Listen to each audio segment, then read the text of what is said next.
আসসালামু আলাইকুম বন্ধুরা, আজকে যাচ্ছি বাইক এক্সপিডিতে। সেখানে আমার বাইকের ইঞ্জিন অয়েল এবং বাইকটাকে ওয়াশ করাবো। তাহলে চলুন বাইক এক্সপিডিতে যাওয়া যাক। চলে আসলাম বাইক এক্সপিডিতে। বাইকের অবস্থা দেখেন, প্রচণ্ড পরিমাণের ময়লা হয়ে গেছে। আসলে ঈদের আগে ওয়াশ করার কথা ছিল, কিন্তু কুরবানি ঈদের জন্য সময়টা একেবারেই করতে পারি নাই। আর হাতে হাতে দৌড়াইয়া মনে করেন যে আরো বেশি হয়ে গেছে, সময়টা নষ্ট হয়ে গেছে।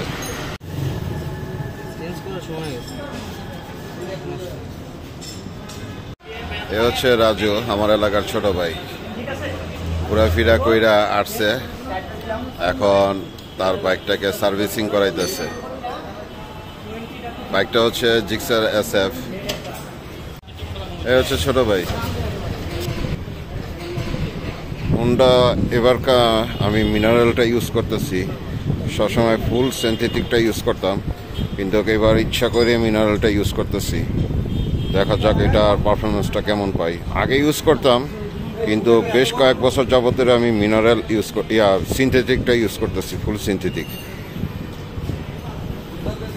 এবার গ্যালনের চেঞ্জটাও করে ফেলাইছে, আগে গ্যালনটা ছিল অন্যরকম। এই প্রথম আজকে আমি বাইকটা বাইক করছি। আসলে ঈদের আগে বাইক করতে পারি নাই, কারণ আমার বাইকের টেক্সটোভ্যানটা ডেট ওভার হয়ে গেছিল যার কারণে বের করতে পারি নাই। প্রথমে তো মনে ছিল যে আপনার জুন মাসের ডেটটা ওভার হবে, কিন্তু ঈদের আনন্দ আর হাটে হাটে ঘোরার কারণে আমি এই ভুলটা করে ফেলেছি, যার কারণে এই ঈদে বাইকটা বের করতে পারি নাই। গতকাল ব্যাংক খোলার সাথে সাথেই আমি চলে যাই ব্যাংকে আমার টেস্টোকেনটাকে রেনু করার জন্য। রেনু করে আজকে এই রেনু কপিটা নিয়ে বের হয়েছি। ছোটো ব্যাগটা শেষ, আমারটা অলরেডি শেষের দিকে। মনে করছিলাম ওয়াশ করামো, কিন্তু আবহাওয়ার অবস্থা দেখা আর হালকা হালকা একটু 2-1 ফোঁটা করে বৃষ্টি পড়তেছে, যার কারণে আর ওয়াশ করাচ্ছি না। দেখি যদি বৃষ্টিতে ভিজতে পারি ভিজবো, আর নতবা আগামীকাল এসে আবার ওয়াশ করাবো।